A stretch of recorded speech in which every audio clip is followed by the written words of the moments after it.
Bismillahirrahmanirrahim. Assalamualaikum warahmatullahi wabarakatuh. Al-Fatihah. A'udzubillahi minasyaitonir rajim. Alhamdulillahi rabbil alamin arrahmanir rahim. Iyyaka na'budu wa iyyaka nasta'in. صراط الذين أنعمت عليهم غير المغضوب عليهم ولا الضالين. الحمد لله رب العالمين وبه نستعين على أمور الدنيا والدين. أشهد أن لا إله إلا الله وحده لا شريك له وأشهد أن محمدًا عبده ورسوله. اللهم صل وسلم وبارك على سيدنا محمد صلى الله عليه وسلم وعلى آله وصحبه أجمعين. أما بعد. Ashabul kiram, tuan-tuan imam, tuan-tuan Bilal, pengerusi dan seluruh ahli jawatan kuasa masjid Kota Damansara, muslimin dan muslimat, hadirin hadirat yang dirahmati Allah Subhanahu wa ta'ala sekalian. Pertamanya kita memanjatkan kesyukuran kepada Allah. Alhamdulillah, dengan keizinannya kita dapat sama-sama dipertemukan sekali lagi pada malam ini. Alhamdulillah, mudah-mudahan pertemuan kita mendapat kebaikan, rahmat dan juga keampunan daripada Allah Subhanahu wa ta'ala, insya-Allah. Muslimin, muslimat yang dirahmati Allah sekalian, insya-Allah pada malam ini seperti biasa saya akan menyambung lagi perbahasan dan perbincangan menggunakan kitab 20 golongan yang menyesal pada hari kiamat, dan kita masih lagi membahaskan tentang bab yang ke-10 ataupun golongan yang ke-10, iaitulah mengurangkan timbangan dalam perniagaan ataupun menipu dalam perniagaan. Baik, kita sambung bacaan di dalam kitab pada muka surat 68. Yang ada kitab boleh tengok muka surat 68, baris yang kedua, bermula dengan fikiran yang cerdas. Tapi saya nak ulang sikit lah. Kita ulang sikit muka surat 67 di bawah sekali. Bismillahirrahmanirrahim. Dan agar kita yakin dalam setiap urusan kita dan menyedari ajaran agama kita, serta mentaati perintah-perintah Allah kepada kita. Jadi tuan-tuan, ibu-ibu sekalian, dalam apa situasi keadaan sekalipun, tak kiralah kita ni peniaga ke, pembeli ke, penyewa ke, pemajak dan apa juga yang berkait dengan perniagaan, ataupun apa juga urusan-urusan hidup kita yang lain, maka kita sangat percaya kepada apa sahaja yang telah disusun atur oleh Allah kepada kita dalam segala hal dan keadaan. Maknanya apa sahaja kita ingat, aku hidup ni ada aturan. Nama dia aturan agama, aturan Islam, aturan yang kita sebagai Muslim wajib kita ikut. Sebab dalam hidup ni tuan-tuan, kalau tak ikut aturan ni jadi porak-peranda. Kalau tak ikut apa juga jenis aturan, dia akan jadi kacau bilau. Dia akan jadi serabut. Lampu isyarat ada aturan dia, merah berhenti, hijau jalan dan sebagainya. Kalau tak ikut, habis. Aksiden. Ataupun kalau traffic light depan Shell belakang ni rosak, tak menyala, dia lilat kuning semua, 3 penjuru, 4 penjuru, habis kan? Keadaan akan jadi lebih sesak, mungkin boleh mudah berlaku kemalangan sebab tak ikut aturan. Sama juga dalam apa proses hidup kita hari ini, agama telah meletakkan peraturan. Dan untungnya saya, tuan-tuan, ibu-ibu semua, kita dipilih oleh Allah Ta'ala sebagai Muslim, Muslimah. Kita memiliki satu agama yang sangat hebat, yang sangat mulia, yang sangat cantik, yang sangat adil. Namanya agama Islam. Jadi di sana ada peraturan yang Allah dah susun atur kepada kita. Nak berjual beli, ini aturan dia. Nak menikah kahwin cerai berai, ini aturan dia. Nak berpolitik, ini aturan dia. Nak memerintah negara, ini asasnya. Nak itu, nak ini, nak ibadah macam ni, nak ibadah macam tu, aturan dia semua telah ada. Semua dah siap, tuan-tuan. Bukan kita create benda yang baru, tak. Benda tu Allah dah susun dengan baik. Kita cuma copy and paste. Kita cuma menterjemahkan dalam realiti kehidupan kita. Tak perlu nak berserabut pula, pecah otak, memikir aturan baru. Tak payah. Mudahnya hidup dalam Islam. Jadi sebab itu Allah dah susun atur semua dan kita kena ikut. Maka wajiblah, dia kata, muka surat 68 tu atas sekali. Wajiblah kita memiliki iman yang kuat, hati yang bersih, fikiran yang cerdas. Macam tu. Jadi disebabkan hidup ni berlandaskan agama, jadi kita wajib memiliki keimanan yang terbaik, iman yang mantap, iman yang jitu, iman yang bersih, iman yang sihat. Sebab apa, tuan-tuan, ibu-ibu sekalian? Sebab iman adalah asas ataupun kita panggil tunjang utama, syarat besar melayakkan seseorang itu ke syurga Allah. Tak ada iman asasnya payah nak masuk syurga. Tak ada iman ceritanya di akhirat manusia akan sengsara.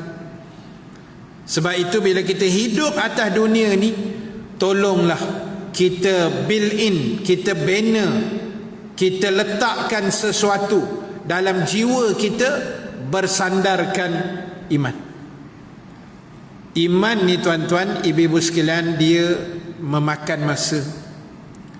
Dia proses yang diserap dalam jiwa kita. Orang kata makan masa. Bukan dengar kuliah sekali dua terus beriman, terus jadi wali, tak. Makan masa, take time. Dia makan masa yang panjang. Mana bukti? Zaman Nabi SAW, Nabi menyerap, Nabi memasakkan iman, memasakkan akidah dalam dada sahabatnya di kota Mekah pada masa itu. Berapa lama? 13 tahun. 13 tahun, tuan-tuan, baru beriman. Baru orang kata mantap iman dia, baru solid iman para sahabat. Berapa lama proses? Nabi gasak, Nabi pasak, Nabi tubi, 13 tahun. Sebab itu kita pernah sembang sebelum ini, kalau tuan-tuan ingat, kisah sekelompok atau sekumpulan Arab Badui yang mereka baru sahaja memeluk Islam, baru je masuk Islam. Mereka jumpa Nabi, mereka memeluk Islam, satu grup. Selang 2-3 minggu kemudian terserempak dengan Nabi. Lalu mereka kata, qalu amanna, wahai Rasulullah, kami telah beriman. Berapa lama? Lepas 2-3 minggu masuk Islam, baru sangat. 2-3 minggu lepas masuk Islam, hari ni jumpa Nabi, mereka declare depan Nabi, qalu, ramai yang berkata, iaitu mereka berkata. Siapa mereka? Sekelompok Arab Badui yang telah memeluk Islam 3 minggu lepas. Apa kata mereka? Qalu amanna, wahai Rasulullah, kami dah beriman. Lalu Allah menurunkan ayat, qul lam tu'minu, wahai Rasul, wahai Muhammad, tolong khabarkan pada Arab Badui itu, lam tu'minu, mereka belum lagi beriman. Jangan mereka kata kami telah beriman, tetapi katakan kepada mereka, qalu aslamna, kami telah Islam. Iman belum masuk tuan, baru 2-3 minggu. Nampak proses keimanan ni proses besar tuan-tuan. Allahu Akbar. Jadi sebab itu saya, tuan-tuan, ibu-ibu dan semua yang menonton live pada malam ini, kita kemahkinikan iman kita. Kita hargai nikmat Islam yang Allah campak dalam dada kita. Kita mantapkan lagi keimanan yang telah sedia ada.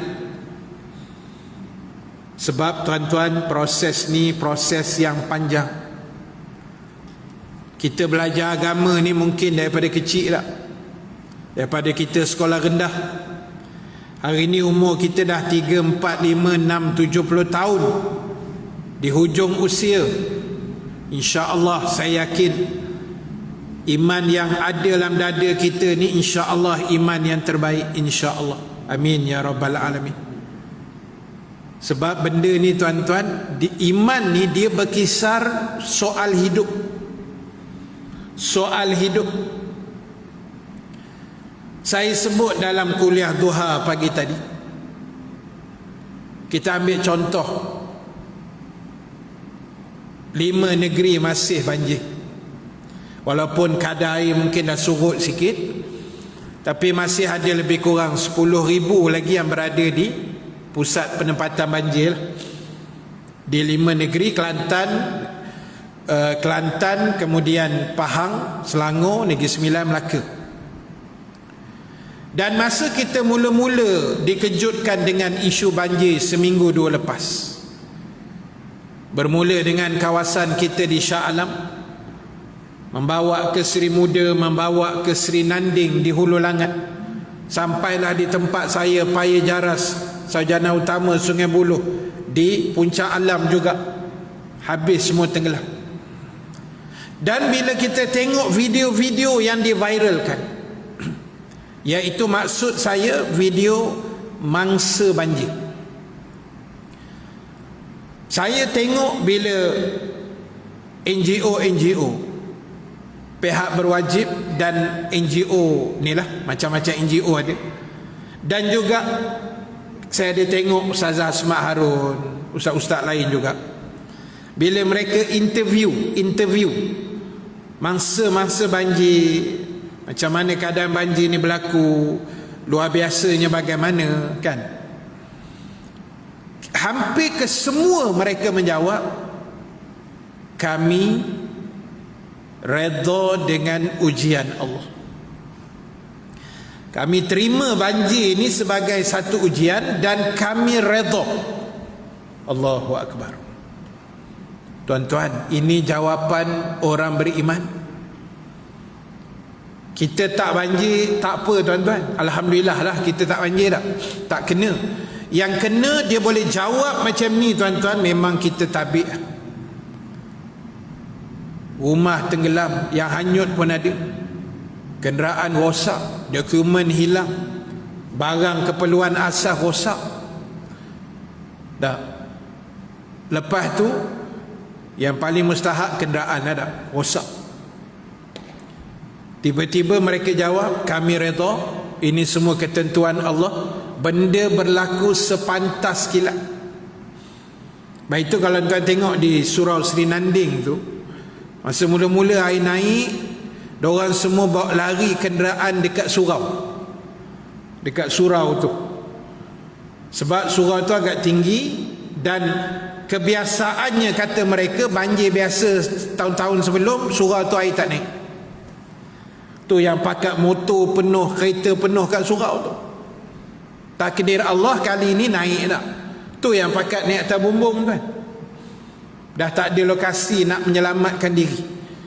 Bayang 20 jam atas bumbung. Tak ada makanan, tak ada minuman. Pertolongan pun ialah agak lambat kan. Kita tahulah benda tu kadang-kadang teknikal banyak. Api tak ada, telefon pula bateri habis, nak charge tak boleh. Allahu Akbar. Dalam keadaan itu mereka boleh jawab, kami redha, dan kami yakin Allah akan ganti yang lebih baik apa yang kami telah hilang. Ini jawapan orang beriman tuan-tuan. Sebab itu dalam isu macam ni, kita jangan suka kecam mana-mana pihak kan. Tak payah kecam tuan. Ini bukan masa nak kecam pihak kerajaan, nak kecam NGO, nak kecam orang tu, kecam orang ni, sindir sana, sindir sini. Tak selesai masalah tuan. Saya tengok ada satu interview tu, dia kata sekarang ni yang kami perlu, nombor satu duit masa banjir lah. Dan nombor dua, kami perlukan tenaga kerja untuk bantu bersihkan rumah kami. Itu yang paling utama sebenarnya. Bersihkan rumah masa banjir dan juga bagi keuangan. Sebab kalau kita hantar baju, makanan pun bagus, tapi lebih utama prioritinya adalah duit. Sebab dengan duit tu mereka tahu apa yang mereka nak boleh beli ke, apa keperluan yang utama lah. Bukan mereka nak menolak bantuan lain, tidak. Itu keluhan mangsa banjir. Sebab utama sekali bantu bersihkan rumah kami yang dah berselut apa semua ni. Sebab situ diorang nak tidur kan. Situ diorang nak membina balik hidup yang baru. Kalau tapak tu tak selesai, marilah bantuan hebat pun, mana nak dihala tuan. Itu kadang-kadang benda yang kita terlepas pandang lah. Tapi Alhamdulillah kita tengok rakyat Malaysia kita sangat dahsyat kan, sampai keluar nama Abang Viva bagai kan, hebatlah tuan, hebat. Rakyat Malaysia ni dalam bab menolong ni tuan-tuan sangat dahsyat. Saya kagum lah tuan, saya bangga, kita bangga tak kira Melayu, Cina, India ke apa, dari sudut membantu ni memang dahsyat. Saya mari tadi lalu belakang ni dekat MRT punya projek, bukan MRT, projek highway dash tu, lampu hijau, tiba-tiba terberhenti. Tengok-tengok rider Food Panda dah terlentak. Tak tahulah dia langgar kot mana gaya, wallahualam, kita pun tak nampak, selang 3-4 biji. Sekejap aja tuan, 4-5 orang berhenti jaga trafik. Seorang angkut motor, seorang pegang mamat ni, seorang jaga jalan. Sekelip mata saja. Nampak tuan, hebat orang Malaysia kita. Jadi tuan-tuan, kita jangan kecam, jangan hina, jangan sindir menyindir. Masalah tak selesai. Tapi kita membantu setakat mana kita boleh bantu tuan. Oh, saya tak mampu nak pergi bantu-bantu cuci rumah Ustaz, pinggang benda retak ni. Kan? Kita bagi duit. Tabung-tabung kan ada di belakang tu. Ataupun paling tidak memberi kata semangat, paling tidak, paling utama mendoakanlah.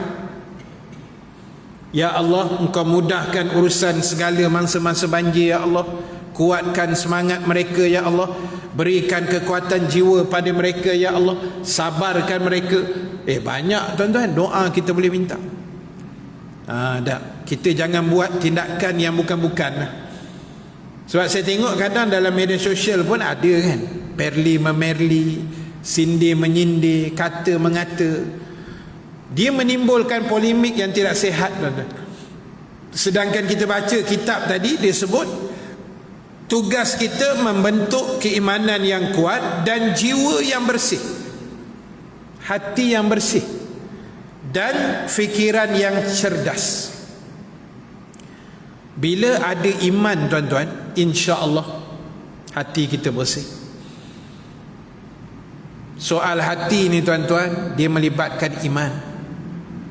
Sebab Nabi bersabda dalam satu hadis, al-imanu hahuna. Nabi repeat 3 kali, tuan-tuan.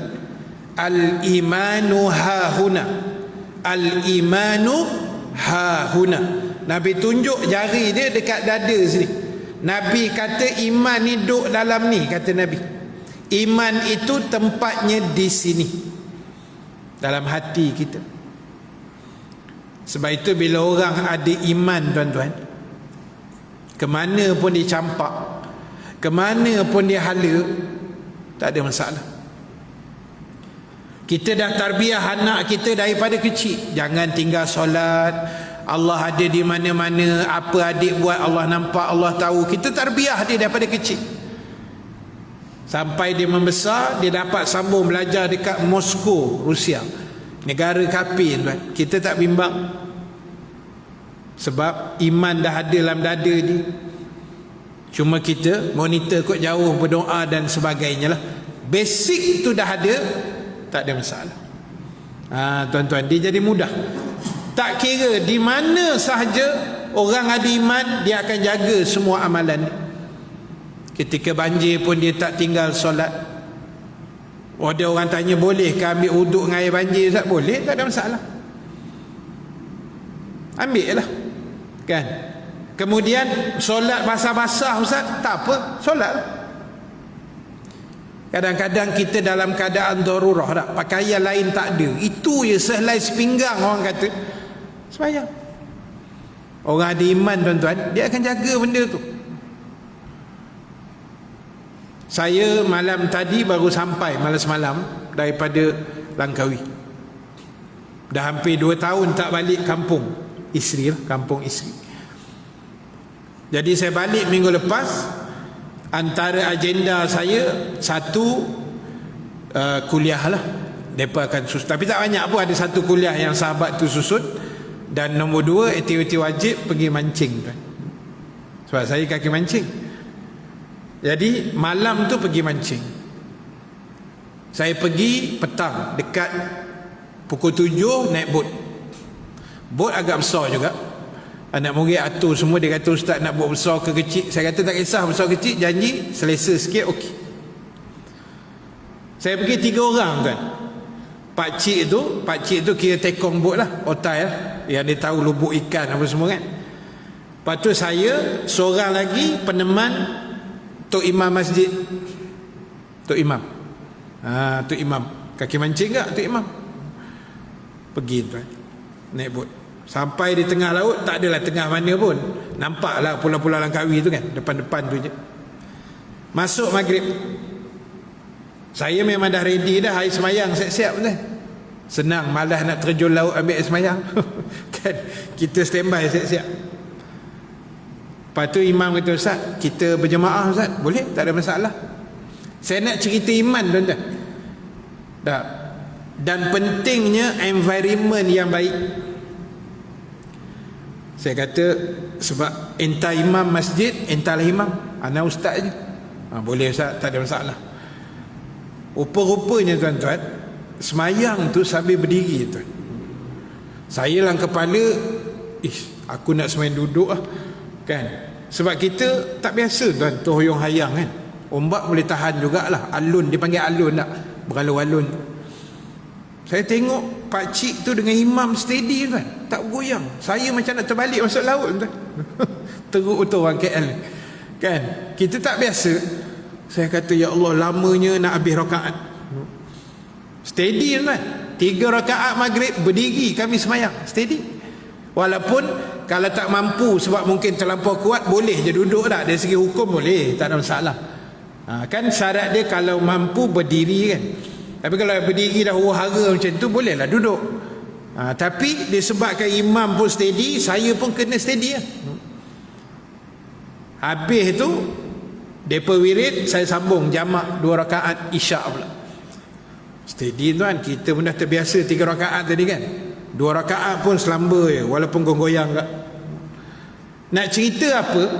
Bila ada iman, campaklah tengah laut pun, dah hantarlah ke kutub utara sekalipun, kalau iman ada, hatinya bersih, dia tak ada alasan. Kadang-kadang orang bagi alasan, nak ambil uduk macam mana ustaz? Kau tak nampak air laut punya banyak dalam tu? Air mutlak semua tu. Masin ustaz, jangan kumur banyak sangat. Tak kumur tak apa, dah masin kan, masuk muka sudah, tak payahlah kumur. Kan dia ada teknik tak? Macam kita ambil wuduk dalam musim sejuk, jangan pergi repeat 3 kali tuan, handal sangat tu. Saya pergi Turki masa tu sejuk gila tuan. Ambil wuduk dia tak ada heater air panas tu, memang open kat luar masjid, buka pipe. Allahu Akbar. Cepat-cepat sensing lengan ni tuan, sekali harung tak ada kumur-kumur dah. Sejuk tuan, jangan buat pasal menangkap sampai tulang gigi. Kena cerdik lah, bab fiqah tak. Mana hal normal bolehlah 3 kali. Macam kita kat Kota Damansara, tak ada masalah, sejuk, tak ada salji, tak ada apa, 3 kali ya. Air pun cukup, 3 kali ya, sunat. Kalau terlalu sejuk ataupun air laut masin, tak payahlah kumur-kumur. Kena cerdik sikit dah. Jadi itu praktikal. Kita belajar dalam kitab, praktikalnya di luar tuan-tuan. Macam kita belajar bab semayang jamak qasar apa semua kan. Atas kertas beria angguk-angguk. Bila praktikal kadang wahara kat tuan kan. Aku nak ikut imam ni boleh ke tidak? Aku jamak ni, imam ni semayang biasa. Dah pening tuan. Itu guna praktikal kan. Sebab tu bila kita musafir, buatlah jamak qasar kalau ia dibenarkan. Maksudnya jarak tu melebihi 2 marhalah ke apa, buatlah. Biar kita praktik. Sebab ibadah ni adalah praktikal. Dia bukan disimpan di atas kertas. Macamlah tuan-tuan belajar kursus haji bersiri. Paling banyak 17 siri kan. 3 bulan baru habis, 4 bulan baru habis. Kalau tabung haji punya 17 siri. Banyak tuan. Itu semua dalam kitab tak. Praktikal lain tuan-tuan, tak sama punya. Dia punya praktikal lebih mencabar daripada kursus haji bersiri dalam masjid negeri yang kita duduk. Kita dibaca dalam kitab, sampai Muzdalifah hendaklah mengutip anak-anak batu, jumlahnya sekian-sekian. Tahallul awal sekian jumlah. Yang buat tahallul sani 3 hari melontar, ini jumlahnya. Senang je baca dah. Praktikalnya nak kutip masa tu wahara tuan. Yang bergaduh masa kutip batu jadi budak-budak tuan. Kan? Dia jadi macam cerita piramidi tu. 1 untuk engkau, 2 untuk aku. Berebut batu tuan.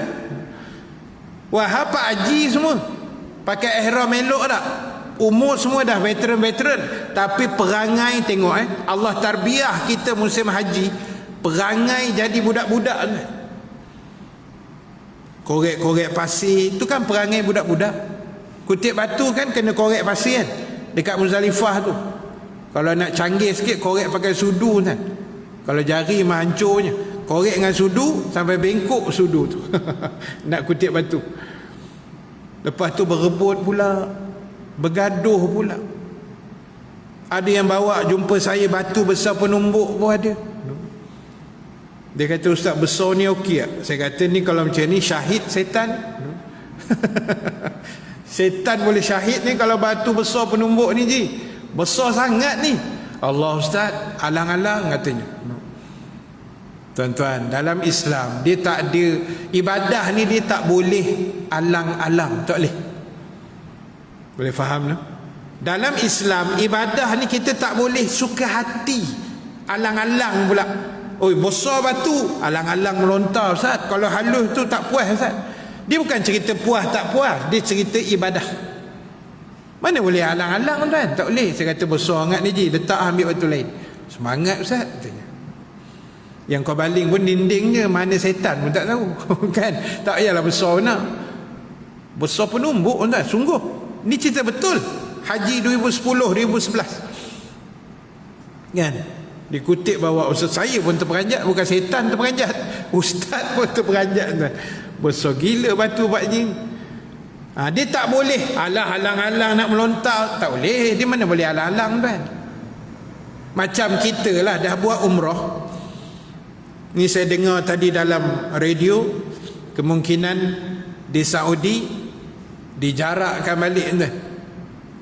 Pasal apa? Omicron punya virus ni banyak sangat daripada sana, wallahu a'lam.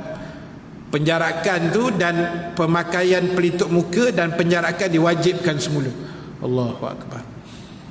Jadi kita tak nak fitnah tu jadi macam tu lah. Kan kita takut jadi macam tu. Jadi tuan-tuan, kalau kita tengok, katalah kita buat umrah lah, besok kita nak balik ke Malaysia daripada Mekah. Subuh tu kita wajib buat tawaf wida', tawaf wida'. Besok nak balik ni, malam macam ni, ustaz-ustaz pun buatlah taklimat. Kumpul jamaah semua, kita buat taklimat.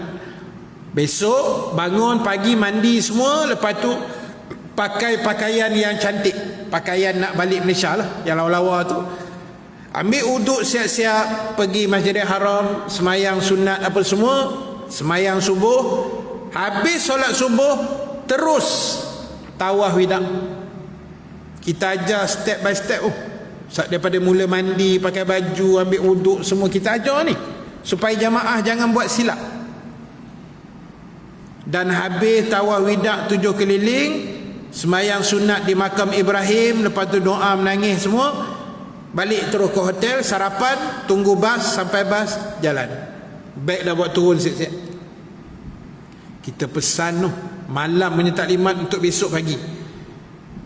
Tahu-tahu semua dah settle, ada 2 orang couple laki bini tak sampai-sampai. Orang dah penuh dalam bas, driver bas pun dah mengamuk tak? Satu bas pun dah maki hamun Pak Haji tu, mana tak nampak batang hidung. Lepas tu selang 10 minit elok je berlenggak-lenggok sampai dah masuk bas. Kita tanya, mana Haji? Lama benar tawaf je. Allah Ustaz, kita sambung dengan sa'i sekali Ustaz. Pasal apa sambung sa'i? Alang-alang Ustaz nak balik. Ni cerita betul tuan. Alang-alang dia kata. Dah nak balik Ustaz rasa, tak boleh tahan Ustaz, saya sambung sa'i sekali. Namanya sa'i wida'. Kepala otak dia. Mana ada dalam kitab tuan. Ustaz dah berbuih dah taklimat malam tu. Lepas tawaf, terus main sunat, terus minum zam-zam, terus balik hotel. Dia cuik bini dia, yang kita sambung sa'i tengok, alang-alang nak balik dah. Sa'i tu zero pahala tuan. Tak ada apa pun, buat penat je. Sebab tak ada dalam hukum kan. Tak ada dalam ibadah yang sepatutnya kita pergi buat, memang tak dapat apa. Dapat penat je tuan, nampak? Itu kadang orang Melayu, dia main kira alang-alang dia, tak boleh tuan. So itu kita ibadah ni, hati kena bersih. Hati kita kena bersih, supaya apa yang kita buat Allah akan terima. Di samping itu, perilaku yang sempurna dan ikhlas mentaati Allah dan Rasulnya.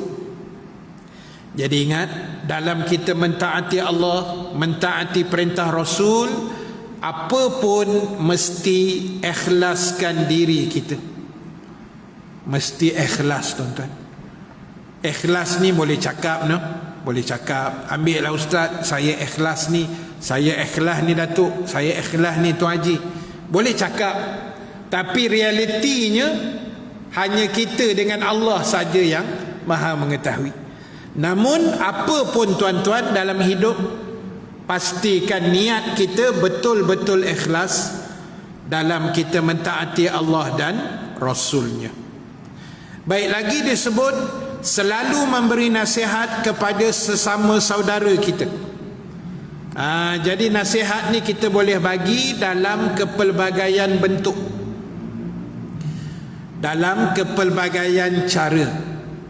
Sama ada orang kata nasihat secara direct atau indirect, atau secara umum, atau secara khusus. Boleh. Ya, yang terbaik direct lah. Dah PM tepi ke apa, bagi tahu kat dia. Nasihat baik-baik. Tak kira dalam media sosial ke, WhatsApp ke apa ke, yang penting mesej itu sampai. Mesej itu sampai. Nasihat baik-baik. Orang nak kata apa, biarlah tuan-tuan. Biarlah. Nabi berdakwah di Mekah 13 tahun tu, apa yang Abu Jahal tak kata ke Nabi? Muhammad penipu, Muhammad gila, Muhammad tukang sihir, Muhammad pemecah belah masyarakat. Segalanya dilabelkan pada Nabi. Sebab saya tengok ni kadang-kadang ada orang, dia bukan ustaz, dia bukan ustazah, tapi dia rajin bagi nasihat yang nasihatnya itu betul. Kadang-kadang kita bagi support kat dia, kan? Sebab kadang-kadang diorang ni lemah semangat tuan. Ustaz, tolong ustaz, saya bukan ustaz ni, tapi bila saya post, orang hina saya ustaz. Orang kata saya ustazah jadian, orang kata saya ustaz celup, orang kata saya macam bagus sangat, macam lah kau seorang nak masuk syurga lah, apalah. Saya kata tak usah peduli lah semua benda tu, tak usah peduli. Nabi lagi teruk orang kata kan, lagi teruk kan. Kita ni sikit-sikit gitu, telan-telan sudah. Kami jadi ustaz puluh tahun ni pun, apa orang tak kata kan? Tapi pada saya orang nak kata apa, biarlah. Tak luar apa pun kita, kan? Biarlah orang nak kata apa benda, Allah tahu apa aku buat, sudah. Kerja dakwah jalan. Sikit-sikit tuan-tuan. Saya tak reti nak post apa ustaz. Post saja. Zuhur lagi setengah jam, jom sahabat kita prepare untuk solat, post. Kan dakwah tu. Orang tengah scroll terbaca, oh zuhur lagi setengah jam kan dapat pahala. Nah, kita post benda baik tuan. Tapi dia kata ustaz, like ada satu je ustaz. Itu nama dia gila like pula. Like satu pun dia like sendiri tuan.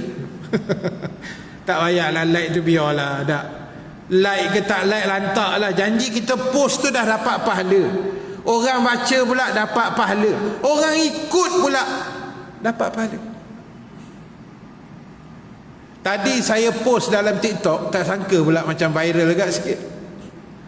Saya bukan post apa, saya post pasal RFID. Kan yang smart tag dengan tu kan nak dilupuskan kan, pelan-pelan. Start 15 Januari, semua lebuh raya Malaysia ni dah boleh guna RFID tu. Jadi saya post lah, ada orang tanya RFID tu apa, menatangnya ustaz. Saya post lah benda tu. Saya tak sangka pula ratus kot yang share, yang tengok video saya dekat 50,000 lah. Dan yang menanya soalan pun macam saya pegawai Tashenggo tu. Jenuh aku nak menjawab. Dia kata kalau tempek kat luar tak hilang ke ustaz? Lepas tu berapa lama pula bertahan kalau kena cahaya matahari? Lepas tu nak tempek tu jarak di kiri kanan tu berapa ustaz? Jenuh tuan. Saya post tu nak lagi mudah kan. Tuan-tuan nak beli kat mana, saya tulis lah, boleh beli dekat e-wallet Tashenggo, ataupun ada sahabat tu komen kat Shopee pun ada jual, ataupun Google saja pemasangan RFID, dia akan list keluar kat mana.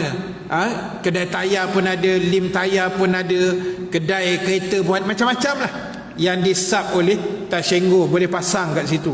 Bayarlah RM30 kot. Kalau beli dekat e-wallet Tashenggo tu pun boleh RM39 sekali post. Lepas tu kita tempek lah. Saya tunjuk lah nak tempek tu di mana kan. Tapi netizen punya soalan macam saya pegawai Tashenggo tu, jenuh aku menjawab. Tapi tak apalah, daripada situ saya baca komen dah ada yang beli. Saya dapat pahala tuan-tuan. Itu je kita nak, bukan apa pun. Dia kata terima kasih ustaz, saya dah order dah tadi, bayar dah RM39. Jadilah dapat. Saya nak pahala tuan-tuan. Kita ibadah tak banyak. Sembahyang sunat boleh lah sikit-sikit lah. Puasa sunat sikit-sikit. Semua sikit-sikit lah kita ni. Jadi kita nak topak pahala dengan cara macam tu. Sebarkan kebaikan, sebarkan video pendek 15 saat 1 minit. Sebab orang bukan nak tengok video lama-lama tuan. Benda mengarut memang orang tengok lama, tapi kalau bab agama ni seminit pun rasa panjang tuan. Jadi kita kena cerdik dalam dakwah ni tak. Sebarkan aja. Tak ada orang like ke, tak ada orang follow ke, lantaklah. Allah tahu niat kita, Allah akan bagi pahala yang terbaik.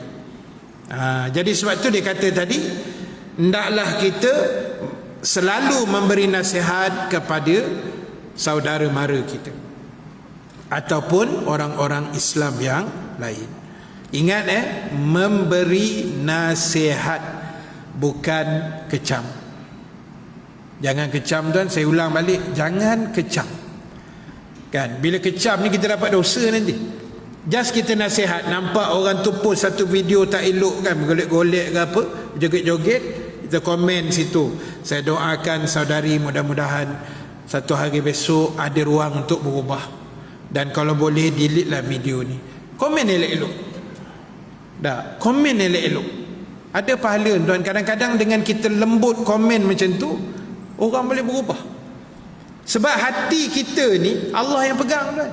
Bukan kita pegang, bukan ustaz pegang, tak. Hati tuan-tuan, hati saya Allah yang pegang. Dia yang jaga, dia yang ketuk, dia yang pegang, dia yang apa, semua dia. Kita ikhtiar saja tak. Kita usaha bagi nasihat dan seumpamanya. Kemudian hendaklah menolong orang yang lemah di antara kita. Tolonglah masa banjir ke apa, tolong, kita tolong sama-sama insya-Allah. Dan menjadi tidak melupakan hak Allah ke atas kita. Jadi apa juga tanggungjawab yang Allah beri pada kita, yang wajib, yang sunat, kita cuba yang terbaik. Serta menjadi orang yang suka berinfak dan bersedekah sebagai pembersih bagi harta benda kita dan menyucikan jiwa kita. Jadi infak ni jangan tinggal lah. Tabung pun duk berjalan tu, kita bohlah sikit, RM1 2 dalam tu. Mudah-mudahan dia menjadi penyuci kepada jiwa dan hati kita. Baik, saya habiskan dengan perenggan yang terakhir tu tuan-tuan. Maka dengan ini semua dan dengan ajaran Islam lainnya yang begitu banyak jumlahnya, kita dapat menambahkan iman kita dalam bentuk perilaku yang hidup, yang dengannya kita dapat memberi pengaruh dan mempengaruhi masyarakat. Itulah bentuk interaksi yang konstruktif yang mendatangkan keberuntungan dunia dan keselamatan bagi akhirat kita nanti, insya-Allah. Jadi maknanya tuan-tuan, kerja kena jalan, ibadah kena buat, dakwah kena sebar-sebarkan, kena panjang-panjangkan. Benda yang baik kita kena buat, dan benda yang baik kita kena akur dan kita kena terima. Yang baik kita kena akur, benda tu betul, benda tu baik, kita tak mampu, kita kena akur. Jangan kita menidakkan benda yang betul. Itu salah lah. Benda tu ajaran agama, kita tidakkan, oh ini bukan ajaran Islam, itu salah. So walaupun kita tak mampu nak buat, kita iakan benda itu. Mungkin kelemahan kita, kita belum berdaya nak buat bagian-bagian, tak apalah, kita doa yang terbaik. Allah beri kekuatan pada kita, Allah beri kesempurnaan kepada kita, ketabahan kepada kita. Sebab hidup kita ni tuan-tuan, pasti ada ujian-ujian yang mendatang, ujian-ujian yang besar, ujian yang kecil, dan masing-masing ada ujiannya masing-masing. Apa yang paling penting, mudah-mudahan ujian-ujian hidup ini akan menjadikan kita lebih dekat dengan Allah, lebih dekat dengan Allah. Itu yang paling penting. apa pun kita buat mendekatkan kita kepada dia. Itu yang paling mustahab.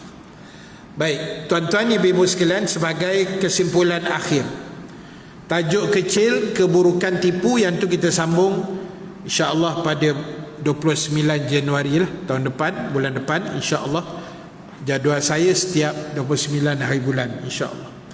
Baik, sebagai kesimpulan akhir untuk malam ini,